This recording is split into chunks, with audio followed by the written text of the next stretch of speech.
Hello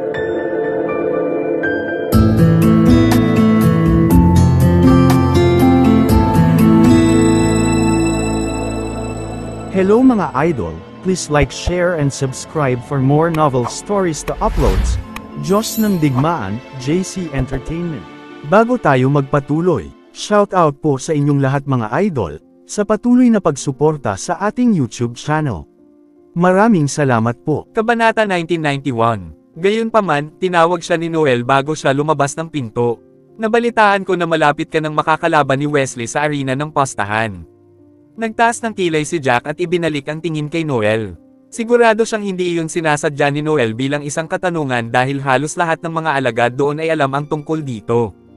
Alam din niya na itinuring ng ibang mga disipulo ang balitang ito bilang isang bagay na pag-uusapan at pagtawanan pagkatapos ng hapunan. Kaya naman, hindi siya nito sinagot bagkos ay hinintay siyang magpatuloy. Idiniin ni Noel ang kanyang mga labi at sinabing, dapat kulang ka sa mga puntos ng kontribusyon sa ngayon at mukhang handa kang pumunta muli sa Soul Hall.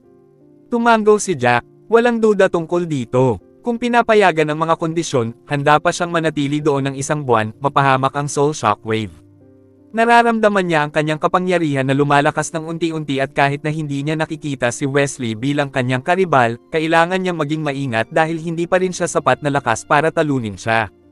Bahagyang umubo si Noel at tila nahihiya sa susunod niyang sasabihin ngunit itinuwid pa rin niya ito at sinabing, alam mo ba na ang mga bagong di-formal na disipulo ay maaaring magkaroon ng ilang benepisyo? Hindi alam ni Jack. Nanatili siyang nag-iisa sa lahat ng ito kaya wala siyang narinig tungkol doon. Ngayong napag-isipan na niya, si Noel lang ang pinakamadalas niyang nakausap at alam iyon ni Noel. Bumantong hininga siya at sinabing, wala pang isang buwan mula nang sumali ka sa Dul Sovereign Pavilion kaya karapat-dapat ka pa rin para sa benepisyo. May karapatan kang palitan ng 50 puntos ng kontribusyon para sa 500 low-grade spirited crystals. Dapat sinabi sa iyo ng deacon mo ang tungkol dito kaya hindi ako sigurado kung bakit. Napataas ang kilay ni Jack sa implikasyon na ginagawa ni Noel. Dapat ay may nakatagong dahilan kung bakit hindi ibinahagi ni Deacon Ambrose ang benepisyong ito sa mga bagong informal na disipulo. Tumalikod siya para lubos na humarap kay Noel na may pasasalamat na tingin. Salamat, Kuya Noel, sa pagsasabi sa akin ng lahat ng ito. Saan ako pupunta upang gawin ang palitan? Napangiti ng mahina si Noel. Hindi mo kailangang pumunta roon ng mag-isa. Bagamat may kaunting pagkakaiba pa rin sa katayuan sa pagitan ng bago at lumang informal na mga disipulo, maaari mo pa ring hilingin sa mga disipulo ng runner na tulungan kang gawin ang palitan. Kakailanganin mo lamang na ipasa sa kanya ang 500 low-grade spirited crystals at ang iyong Jade Identity Card at siya ang gagawa ng pagpapalit para sa iyo. Pagkatapos nito, maaari kang bumalik dito para mag-enjoy. Natuwa naman si Jack dahil doon. Mahalaga para kay Jack na magsanay hanggat maaari bago ang laban kay Wesley at ang pagkuha ng mga puntos sa pamamagitan ng mga takdang aralin ay kukuha ng masyadong maraming oras sa kanyang oras. Mas gugustuhin niyang iwasang kunin ang kursong iyon kung maaari. Bahagyang umubo si Noel at in a nonchalant voice said, Wesley has reached high attainment in his gold attribute martial arts skills kaya mas mabuti kung hindi mo siya lalabanan ng direkta. Tandaan na ang gold attribute techniques o skills ay nagtataglay ng mas mataas na attack power kaysa iba pang attribute skills. Bagamat madaling makuha ang ganitong impormasyon, lubos pa rin ang pasasalamat ni Jack sa pabor ni Noel. Masiglang tumango si Jack sa ulo. Salamat, Kuya Noel. Iingatan ko ang lahat ng ito. Siguradong babayaran kita balang araw. Kabanata 1992. Nang makabalik si Jack sa kanyang silid, agad niyang pinatawag si Brooke upang gawin ang palitan sa 7 Stars Hall. Ang tungkulin ng isang runner na disipulo ay magsagawa ng mga gawain para sa mga formal at informal na mga disipulo at si Brooke ay itinuturing na veterano sa mga bagay na ito. Mabilis siyang pumunta sa 7 Stars Hall dala ang Jade Identity Card at Spirited Crystals ni Jack, iniwan si Jack na maghintay sa kanyang pagbabalik. Si Jack ay maaaring pumunta sa mismong palitan ngunit hindi niya gusto ang mga tao. Bukod dito, siya ay isang sikat sa mga informal na disipulo at ito ay pinakamahusay na maiwasan ang pakikipagtalo kay Wesley. Alam niyang hindi hahayaan ni Wesley na mawala ang pagkakataong makipag-usap sa kanya at ayaw niyang sayangin ang hininga niya sa ganoong tao. Bumalik si Brooke makalipas ang isang oras at ibinalik kay Jack ang kanyang Jade Identity Card na matagumpay na na-update na may 50 puntos ng kontribusyon. Tumingin siya kay Jack na may ekspresyon na nagpapahiwatig na may sasabihin siya sa kanya ngunit hindi niya alam kung dapat ba. Napataas ang kilay ni Jack. Niyaya niya si Brooke sa kanyang silid at nagsali ng tsaa, umupo ka, nagkaproblema ka ba sa utos? O may nang-aapi sa iyo? Umiling si Brooke at tinanggap ang tsaa mula kay Jack.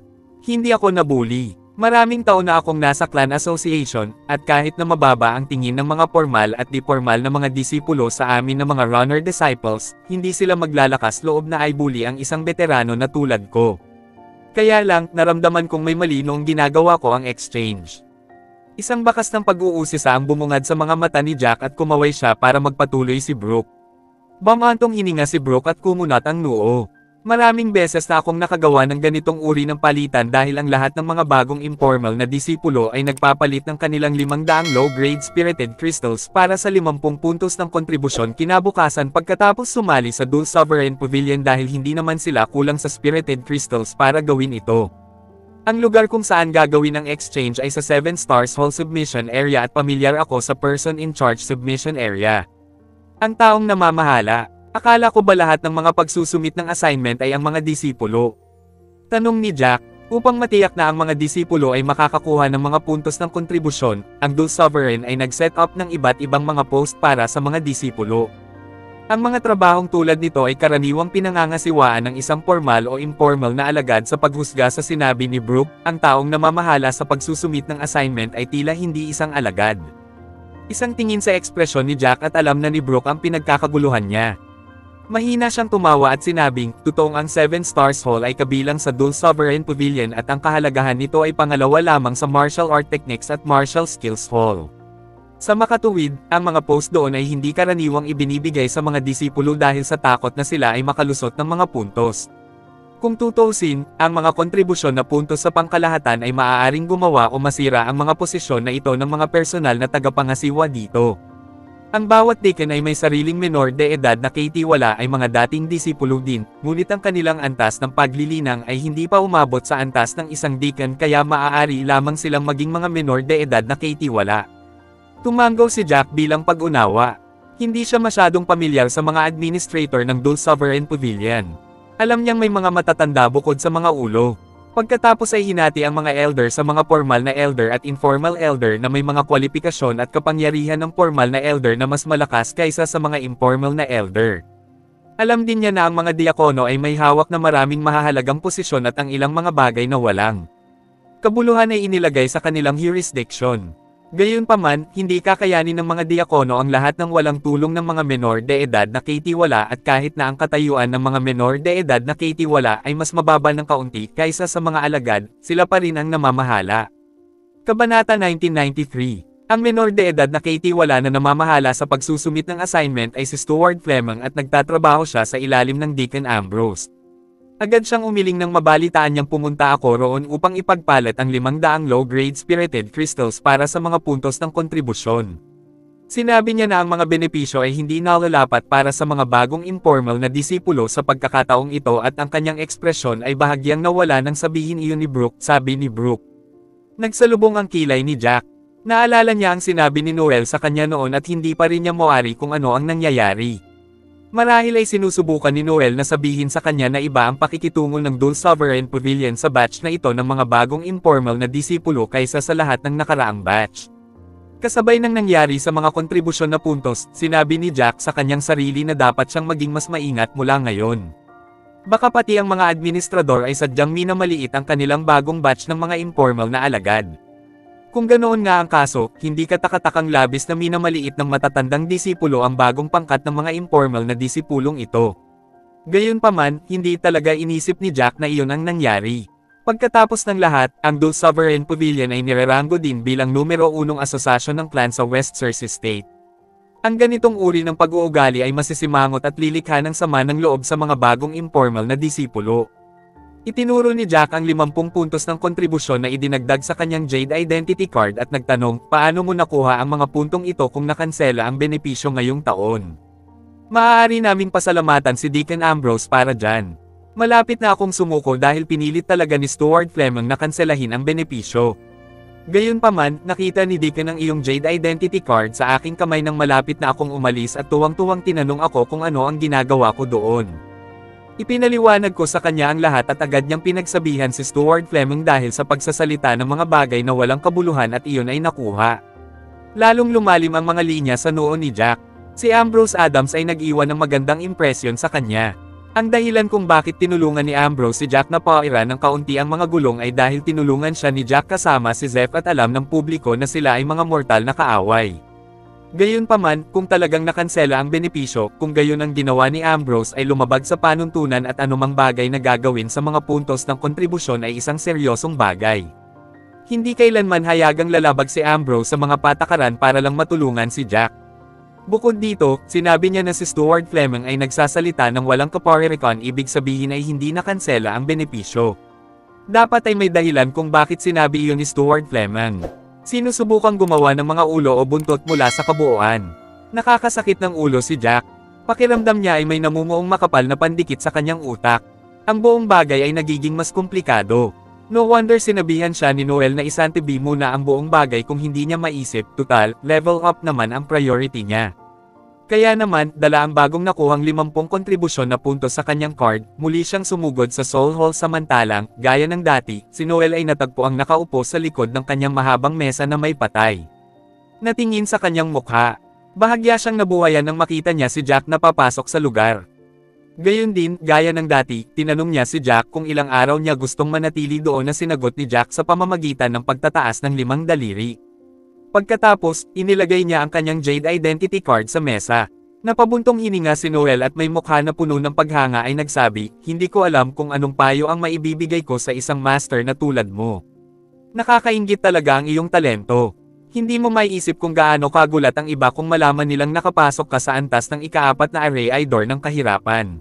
Bago tayo magpatuloy, shoutout po sa inyong lahat mga idol, sa patuloy na pagsuporta sa ating YouTube channel.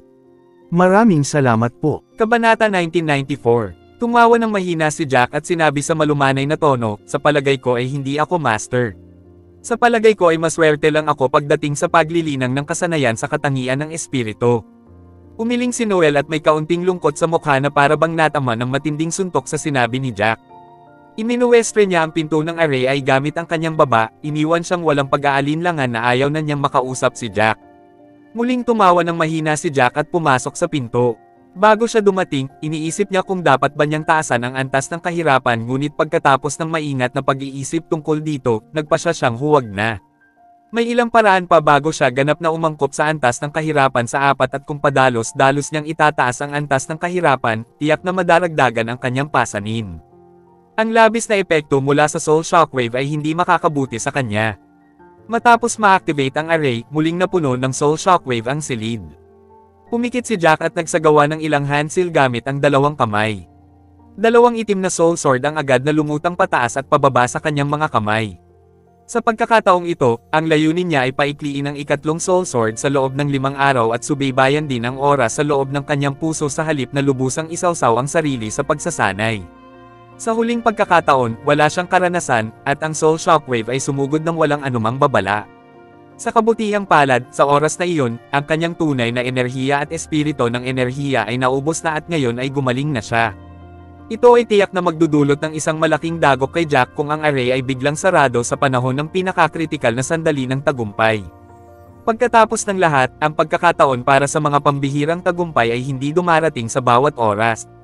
Kung ito ay padalos-dalos na maabala, magtapon ito ng spanner sa kanyang pagsasanay at kailangan niyang maghintay ng mahabang panahon para sa ganoong pagkakataon.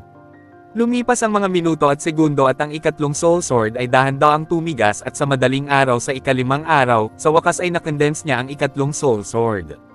Hingal na hingal siya habang tuwang-tuwang nakatingin sa ikatlong Soul Sword na lumulutang sa kanyang palad. Sa nakaraang 2 matagumpay na karanasan, mas madaling i-condense ni Jack ang ikatlong Soul Sword sa pagkakataong ito. Gayunpaman, sa kanyang pagkadismaya, natuklasan niya na magiging mas mahirap mula sa puntong ito pasulong upang linangin ang Void Slayang. Hindi naman siya nagtagal para i-condense ang unang Soul Sword, ngunit tiyak na magtatagal siya para mag-condense pa ng mga espada sa ibaba ng linya. Hindi banggitin ang dami ng espiritong enerhiya at tunay na enerhiya na kailangan niyang palawakin. Si Jack ay nakararanas ng paghahati ng ulo, pamumula ng mga mata, at panginginig matapos niyang maubos ang kanyang tunay na enerhiya at espiritong enerhiya. Ang Soul Shockwave ay naapektuhan pa rin ang kanyang kaluluwa at ang pananakit ng ulo ay lalong tumindi habang ang hadlang na ginawa ng kanyang espiritong enerhiya ay unti-unting nababawasan. Magsasayang ako ng 10 kontribusyon kung lalabas ako ngayon, ungol ni Jack. Nagsimula siyang gumawa ng mga kalkulasyon sa kanyang ulo. Siya ay narito sa loob ng 4 na araw at 1 oras. Ayon sa panuntunan ng Soul Hall, kahit 1 oras ay sisingilan sa isang buong araw na rate, kaya kung siya ay lalabas ngayon, siya ay nasasayang 10 puntos ng kontribusyon. Mas nakakakilabot ang emosyonal na sakit noon kaysa sa pisikal na sakit na nararamdaman niya ngayon. Gayunpaman, kung magpapatuloy siya sa pagsasanay, maaaring masira ang kanyang pinagmulang espiritu at iyon ay isang bagay na hindi niya maaaring hayaang mangyari. Kaya naman, wala siyang choice kundi umalis. Napabuntong hininga siya, dahan-dahang bumangon mula sa lupa, at sabay buntong hininga na lumabas ng pinto. Agad namang napatayo si Noel na nakataas ang isang paa at kumakain ng sunflower seeds nang makita ang maputlang mukha ni Jack at duguan ang mga mata na parang may karamdaman. Oh my God! Okay ka lang ba? Paano ka napunta sa ganito? Hindi ba't pareho ang antas ng kahirapan? Kabanata 1995. Walang pag-aalinlangan si Noel sa kakayahan ni Jack matapos masaksihan ang kanyang unang 5 araw sa antas ng kahirapan sa Areidor, ngunit sa pagkakataong ito ay tila nagkaroon ito ng emosyonal at pisikal na pinsala sa kanya. Mabilis na naglakad si Noel para saluhin siya bago siya mahulog. Marahan na huminga si Jack at sa pagod na tono ay sinabi, "Huwag kang mag-alala tungkol sa akin.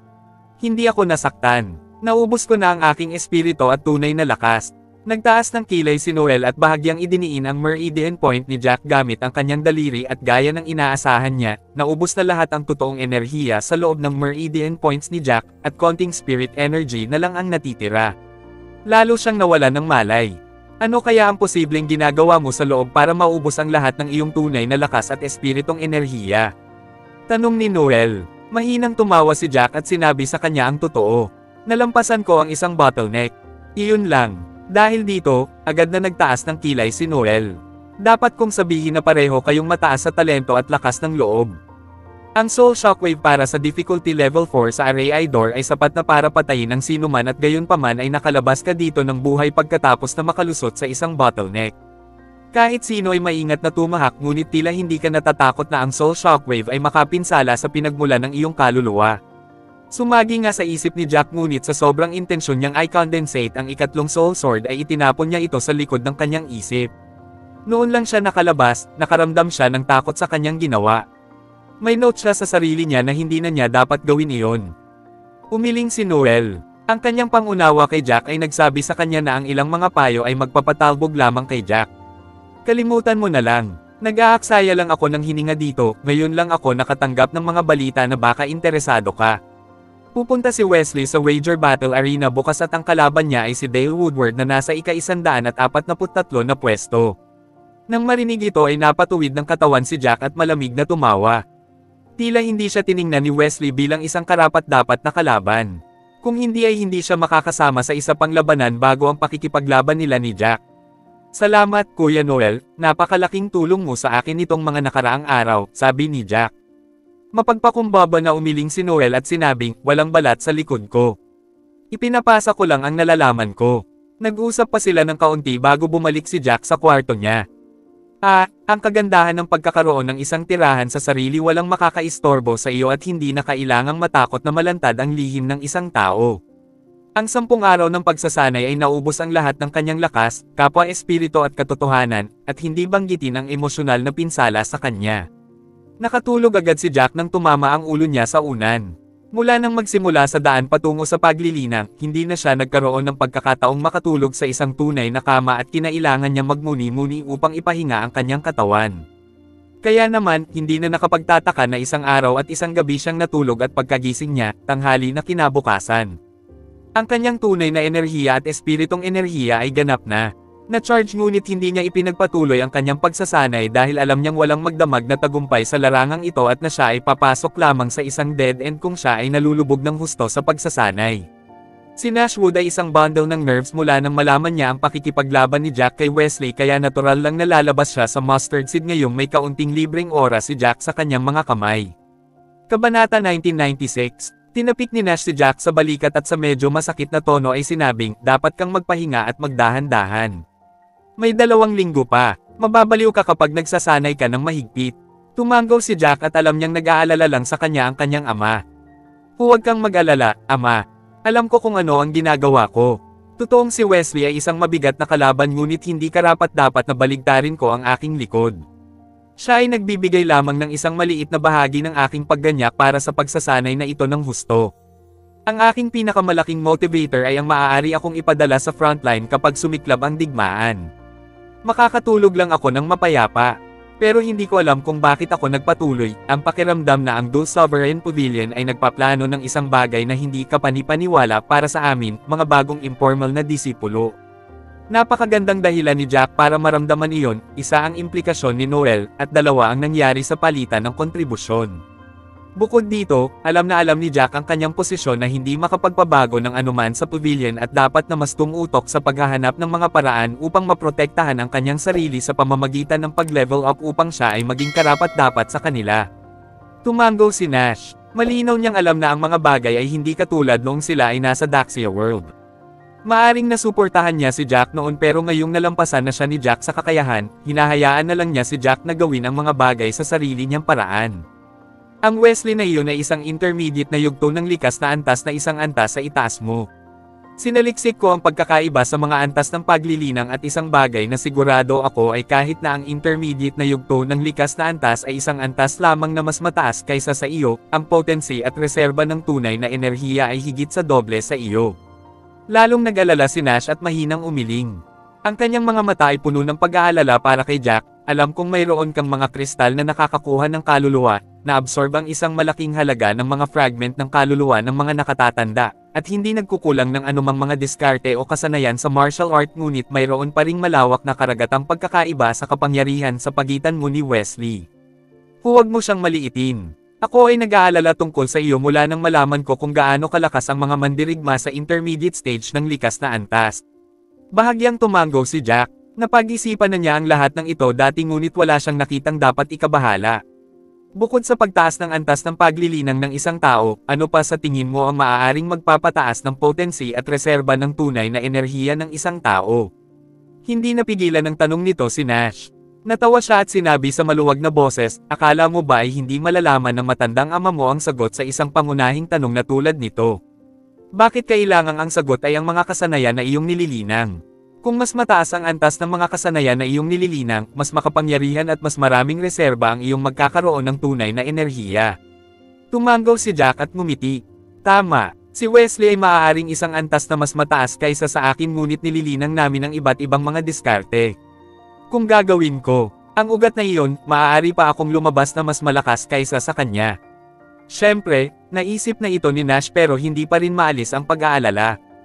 Alam kong nililinang mo ang Divine Void Heavenly Path at ito ang pinakahuling diskarte sa Divine Void World, mas malakas kaysa sa alinman sa mga diskarte sa ikatlong mundong ito ngunit kulang ka pa rin sa karanasan upang gamitin ang diskarteng ito.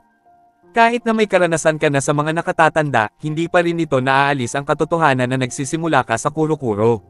Sabihin mo sa akin ang sarili mo sa sarili mo ngayon. Divine Void Heavenly Path. Naging matigas ang sulok ng labi ni Jack. Siya ay nakatuon sa Void Slaying at inilagay ang Divine Void Heavenly Path sa back burner. Kaya naman, walang paraan na masasagot niya ang tanong ng kanyang ama ng may kumpiyansa.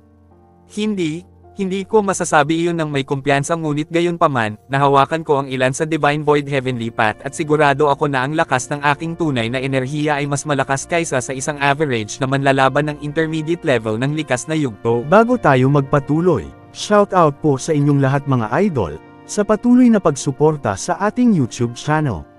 Maraming salamat po. Kabanata 1997. Iyan, may tiwala ako tungkol dyan. At saka, ang Divine Void Heavenly Path ay may isang madaling gamiting function. Hanggat mayroon akong card na iyon na laruin, naniniwala akong matatalo ko si Wesley.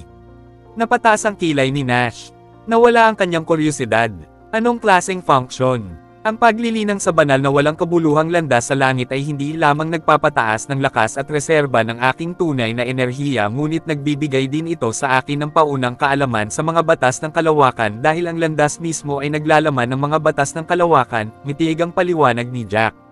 Laws of Space. Ito ang unang pagkakataon na narinig ni Nash ang terminong ito. Naiintindihan niya ang kahulugan batay sa mga salita mismo ngunit wala siyang pisikal na karanasan tungkol dito.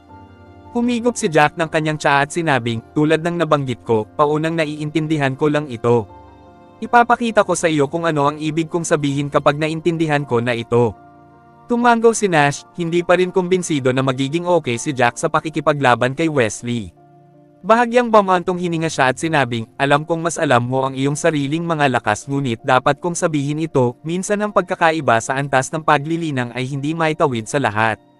Kung si Wesley ay isang antas na mas mataas kaysa sa iyo, kung gayon siya ay may mas mataas na anatas kaysa sa iyo. Kahit na ang iyong diskarte ay mas mataas kaysa sa kanya, hindi ito nagpapalakas sa iyo kaysa sa kanya. Tumango si Jack. Alam niya ito ng mas malinaw kaysa sa iba, alam ko. Ang pagkakaroon ng mataas na antas ng paglilinang ay tulad ng pagkakaroon ng isang high-end na makina. Kung mas mahusay at mas malaki ang makina, mas maraming gasolina ang maaari nitong hawakan at sa gayon ay mas maraming enerhiya ang maibibigay nito. Walang sino man ang tumatanggi na si Wesley ay nasa mas mataas na antas ng pagtatanim kaysa sa akin, ngunit malalaman mo sa lalong madaling panahon kung alin sa atin ang mas malakas at kung sino sa atin ang mas mahina. Napataas ang kilay ni Nash at sa naguguluhang tono ay nagtanong, hindi ba 2 linggo na lang ang laban? Bakit mo sinabing malalaman ko na ito? Ibinaba ni Jack ang kanyang mga mata at pinunasan ang lahat ng emosyon sa kanyang mukha. Dahan-dahan niyang ibinalik ang tasa sa mesa at sa mahinahong tono ay sinabi, masyadong mahaba ang 2 linggo para sa akin. Kakalabanin ni Wesley si Dale Woodward bukas at pupunta ako doon para obserbahan ang laban. Bukod pa, kinaumagahan, isang pulutong ng mga disipulo ang nagtipon na sa paligid ng arena ng pakikipaglaban sa taya. Ang balita ng laban ay kumalat sa buong pavilion at ang katotohanan na ang 2 manlalaban ay parehong nasa nangungunang 200 rango na ginawa itong isang laban na hindi dapat palampasin. Bukod dito, ang 2 sa kanila ay nagkaroon ng maikling panahon ng paglilinang. Sa hinaharap, malamang na sila ay maging nangungunang 10 informal na mga disipulo at pagkatapos ay ma-promote upang maging formal na mga disipulo at ang kanilang karera ay tataas mula doon. Ang Wager Battle Arena ay matatagpuan sa pinakasilangang bahagi ng Dul Sovereign Pavilion. Isa itong malaking open space na espesyal na itinalaga para sa arena ng labanan sa taya.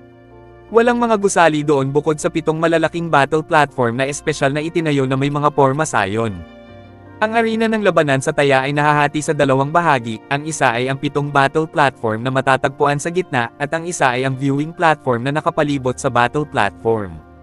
Ang platform ng panunood ay napuno ng hindi mabilang na mga upuan at sa oras na ito, kalahati ng mga upuan ay okupado na. Maliban sa mga napiling disipulo, ang ibang mga disipulo ay dapat pumunta sa arena ng labanan sa taya bawat buwan upang makipaglaban. Kung hindi sila pinahihintulutan ng mga pangyayari o kung sila ay nasa isang retreat practice, ang mga laban ay ipagpapaliban hanggang sa oras na sila ay handa na sa laban.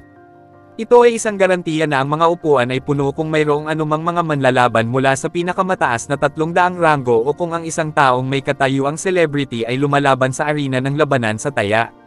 Kabanata 1998. Ang pagmamasid sa isang labanan ay maaaring magbigay daan sa isa na maunawaan ang lakas ng ibang mga disipulo at mapataas din ang karanasan ng isang tao sa pakikipaglaban.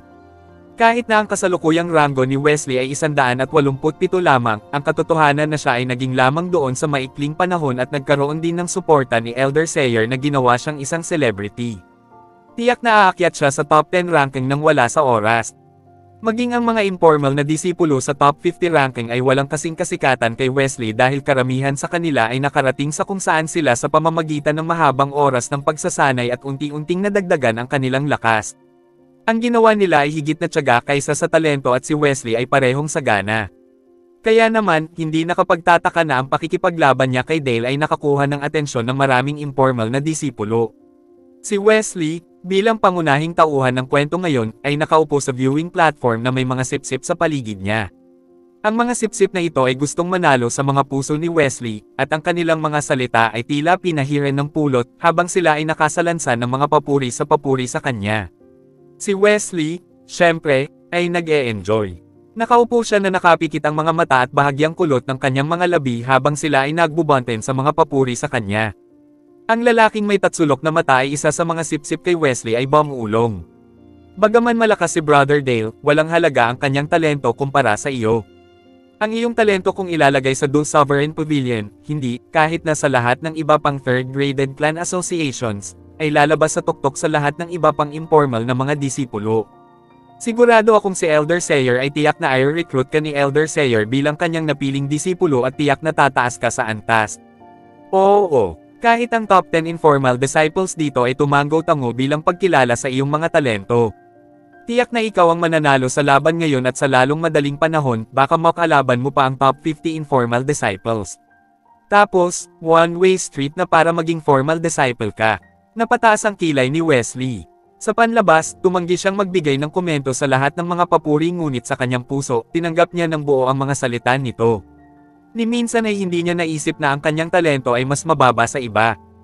Ang mga napiling disipulo, marahil, ngunit tiyak na hindi ang iba pang mga informal na disipulo, kahit na ang mga nasa nangungunang 10. Pakiramdam niya ay maikli pa ang kanyang cultivation, at kung ito ay kapareho ng kanilang cultivation, tiyak na matatapakan sila sa ilalim ng kanyang mga paa.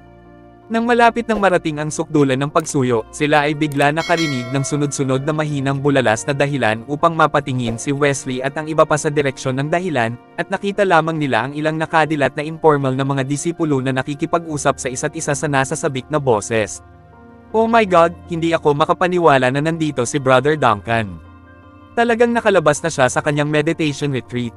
Mukhang naaalala ko na 3 buwan na siyang nandoon habang siya ay nasa retreat mula nang matalo niya ang 2 ranggo na informal na disipulo at sa gayon ay siya mismo ang naging 3 ranggo. Baka mas malakas pa siya kaysa sa unang ranggo na informal na disipulo ngayong natapos na niya ang kanyang 3 informal na disipulo.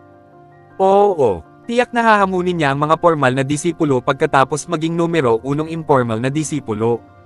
Talagang kasuklam-suklam ang kanyang talento. Naalala ko na sumali siya sa Dulce Sovereign Pavilion kasabay ni Brother Wesley at hindi rin nagtagal at nakapasok siya sa intermediate level ng innate stage. Hindi ako makapaniwalang mas malakas pa siya ngayon. Naiinis ako sa kanya, kung ikukumpara ko ang sarili ko sa kanya.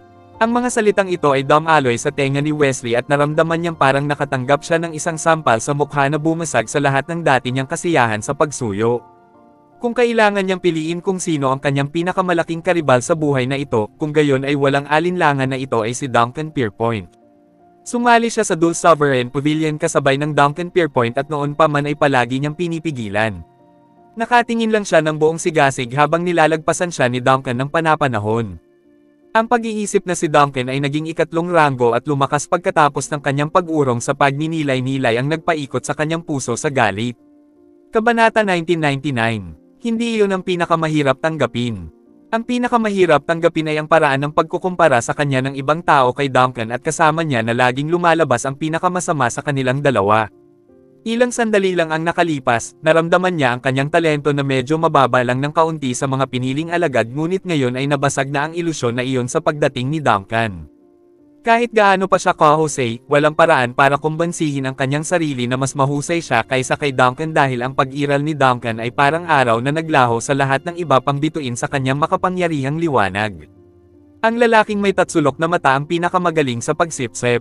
Nasasabi niya sa isang sulyap kung ano at ano ang nararamdaman ni Wesley, kaya mabilis niyang sinabi, malakas si Kuya Duncan, walang duda tungkol doon. Kung tutusin, mayroon siyang suporta ng mga puntos ng peer. Ang Big Elder ng Dulce Sovereign Sect ay nagmula sa parehong ang kanya at kung ako sa kanya, ginawa ko ang lahat ng aking makakaya para suportahan din siya. Sino man, kahit na ang mga may pinakamasamang talento, ay mabilis na nag-level up sa ilalim ng mga kondisyong iyon. Ano pa ang masasabi tungkol kay Brother Duncan? Ang mga salitang ito ay tila nakamit ang kanilang inaasahang epekto at bahagyang bumuti ang pakiramdam ni Wesley. Tama ang lalaking may tatsulok na mata, tiyak na nakarating si Duncan sa kinaroroonan niya sa suporta ng Big Elder. Ang Big Elder, bilang pangalawang in-command ng Dulce Sovereign Pavilion, ay dapat na mayroong arsenal ng mga mapagkukunan sa kanyang kamay na ginugol niya sa Duncan. Kaya natural lang na nalampasan siya ni Duncan. Kung si Wesley ay may parehong mapagkukunan tulad ng mayroon siya, iniwan din niya si Duncan sa alikabok. Sa isiping iyon, mas gamaan ang pakiramdam ni Wesley. Noon niya nakita ang isang pamilyar na figure sa gitna ng karamihan. Nang makita siya roon, nagulat siya ngunit agad itong napalitan ng panunuya. Ngumisi siya at sinabing, naglakas loob siyang pumunta dito. Nandito kaya siya para pagmasdan ang away namin ni Dale. Ang tanong niya ay napalingon ang lahat ng iba pang sipsip sa paligid niya kay Jack. Alam na alam nila ang lahat ng awayan ng dalawa sa pagitan nila. Pagdating kay Duncan, hindi sila naglakas loob na magsabi ng marami tungkol sa kanya ngunit ito ay isang ganap na naiibang kwento pagdating kay Jack. Kung tutusin, sa kanila, siya ang alagad na nakarating sa kinaroroonan niya sa pamamagitan ng kapalaran. Hindi man lang nila nadama na mayroon siyang mga kwalipikasyon upang maging isang informal na disipulo at sa gayon ay hindi dapat magtamasa ng parehong katayuan tulad nila. Nakasuot ng informal na uniforme ng disipulo si Jack at isinama niya si Brooke. Kung tutuusin, hindi siya pamilyar sa maraming bagay sa Dulce Sovereign Pavilion at natatakot siyang maligaw sa kanyang pagpunta rito kaya maaari na rin niyang isama siya at para gumanap siyang komentarista para sa laban. Napuno na ng kalahati ang viewing platform at mabilis silang nakahanap ng liblib na pwesto para mauupuan ng dalawa. Ni minsan ay hindi tumingin si Jack kay Wesley, na para bang naroon lamang siya sa pagkakataong nagmamasid sa laban. Ang punk na ito ay tiyak na marunong mag-artista. Tiyak na hindi niya naunawaan ang tunay na lakas ng nangungunang 200 ranggo ng mga informal na disipulo para tanggapin niya ang hamon ni Brother Wesley ng walang pag-aatubili. Akala siguro niya matatalo kanya dahil nagkataon na mas malakas siya kaysa sa karaniwang tao sa labas. Anong biro niya? Dapat pinagmasdan niyang mabuti ang sarili niya sa salamin. Anong biro? Alam ng lahat na ang mga bagong recruit na informal na disipulo ay lahat ng mga basura. Nandito lang sila para maging mga kanyan. Hindi ako makapaniwala na iniisip niya na siya ay kasing husay ng iba sa atin. Ilang araw lang ang nakalipas, nakita ko ang ilan sa mga bagong recruit na informal na disciples na hinahamon ang mga matatandang disipulo na lumaban sa arena ng postahan, at narito, hindi nagtagal ay lumuhad sila para humingi ng buhay kapag nagsimula na ang laban. Dapat silang manatili sa basurahan kung saan sila naruroon sa halip na tumakbo dito. Huminga ng malalim ang lalaking may tatsulok na mata at sa tonong ng hihinayang ay nagsabi, nakakahiya na hindi natin mapunit ang kanyang mga paa. Kung gagawin natin iyon, tiyak na mapaparusahan tayo dahil sa permanenteng pinsala. Napangiti si Wesley dahil doon. Totoo na hindi natin magagawa iyon ngunit hindi ibig sabihin na hindi natin mababali ang bawat buto sa kanyang katawan. Isipin ang sakit na kailangan niyang pagdusahan noon. Tuwang-tuwa silang nagpatuloy sa pag-uusap ng medyo matagal at habang palihim na sumulyap kay Jack. Siyempre, alam ni Jack kung ano ang sinasabi nila tungkol sa kanya ngunit napagpasyahan na hindi nila karapat-dapat na ibaluktot ang kanyang mga knickers. Maraming salamat sa lahat mga idol na sumusubaybay sa ating channel. Please subscribe to our YouTube and Facebook channel, JC Entertainment. Maraming salamat po. Kabanata 2000. Nakatingin kay Jack ang lalaking may tatsulok na mata na may masamang ekspresyon sa mukha. Malamig siyang tumawa at sinabing, tingnan mo ang pagiging cool niya at parang wala siyang pakialam sa kahit ano. Kung wala siyang pakialam, hindi siya pupunta dito. Siguradong natatakot siya sa nalalapit na laban kay Brother Wesley na pumunta rito para tingnan ka. Sa pagkakataong ito, hindi niya sinabi ang lahat ng ito para purihin si Wesley ngunit sinadya niya iyon dahil walang katapusan itong inis nang makita niya si Jack na mukhang walang pakialam sa mundo. Paano kaya nagkaroon ng taong katulad niya? Naisip niya na kahit ang pinakamalakas na bayani sa buong kontinente ng Hestia ay hindi kikilos na parang hotshot na hindi matatalo ng sino man, ano ang nagbigay ng karapatang kumilos si Jack ng ganoon. Siya ay walang iba kundi isang bagong informal na disipulo. Pagkatapos, may katotohanang hindi siya nakapasok sa Dulce Sovereign Pavilion sa pamamagitan ng karaniwang paraan. Hindi siya nakapasok kung hindi dahil sa malapit ng sumiklab ang digmaan. Oo, totoo na si Jack ay nakatanggap ng mga papuri para sa kanyang lakas ni Elderly, ngunit gaano pa rin kabigat ang bigat nito. Sa katunayan, siya ay mas mahusay ng kaunti kaysa sa lahat ng basura doon, hindi karapat-dapat na tawaging isang informal na disipulo. Halata namang ganoon din ang nararamdaman ni Wesley sa lalaking may tatsulok na mata. He chuckled and said, "Yeah, who do he think he's impressing by acting all cool?" Dapat lang aminin niya na nandito siya para tingnan ako imbes na magpanggap na hindi siya natatakot sa nalalapit na laban sa akin. Pagkasabi noon ay bigla niyang naisip niya ang araw na pinahiya siya ni Jack sa harap ng lahat ng iba pang disipulo. Sa isiping iyon, pinanangkitin niya si Jack.